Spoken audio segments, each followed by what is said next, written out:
రాష్ట్రంలో సంక్షేమ పథకాలను అమలు చేస్తూ బడుగు బలహీన వర్గాల ప్రజలకు అండగా నిలబడుతూ సంక్షేమమే ధ్యేయంగా చంద్రబాబు పనిచేస్తున్నారని ప్రభుత్వ విప్ ఎమ్మెల్యే కాలువ శ్రీనివాసులు కొనియాడారు. రాయదుర్గం పట్టణంలో జరిగిన సుపరిపాలనలో తొలి అడుగు కార్యక్రమంలో భాగంగా 18వ వార్డులో ఎమ్మెల్యే పర్యటించారు.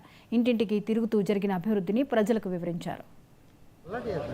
అందడం జరిగింది. ఒక్కొక్క ఇంట్లో పెన్షన్ వస్తూ ఉంది, గ్యాస్ సిలిండర్లు సబ్సిడీ వచ్చింది, అట్లాగే ఇద్దరికి ముగ్గురికి తల్లికి వందనం డబ్బులు వచ్చాయి. ఇన్ని రకాల సహాయాలు ఒకే సంవత్సరం రావడంతో వాళ్ళ కుటుంబాలకు ఒక ఆర్థిక భరోసా లభించినట్లయితే ఆ తల్లుల్లో చెప్పలేనంత ఆనందం కనిపిస్తూ ఉంది.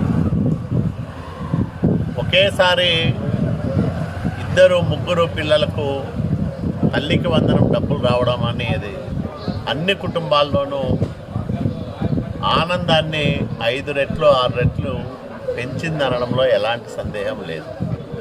ఇది పేదల ప్రభుత్వం.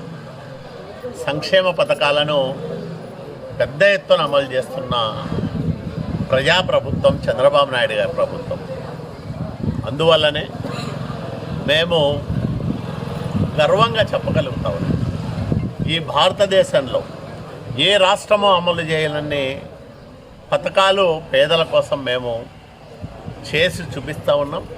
అట్లానే అభివృద్ధికి ఎక్కడ తక్కువ కాకుండా అభివృద్ధి కార్యక్రమాలను కూడా ముందుకు తీసుకెళ్తూ ఉన్నాం. ఇదే ఊపుతో ఇంతకన్నా రెట్టింపు ఉత్సాహంతో వచ్చే 4 ఏళ్ళు పనిచేసి 2029 నాటి చంద్రబాబు నాయుడు గారి పరిపాలనలో ప్రతి కుటుంబానికి ఏదో ఒక రకమైన లబ్ధి అందడం జరిగింది. ఒక్కొక్క ఇంట్లో పెన్షన్ వస్తూ ఉంది, గ్యాస్ సిలిండర్లు సబ్సిడీ వచ్చింది, అట్లాగే ఇద్దరికి ముగ్గురికి తల్లికి వందనం డబ్బులు వచ్చాయి. ఇన్ని రకాల సహాయాలు ఒకే సంవత్సరం రావడంతో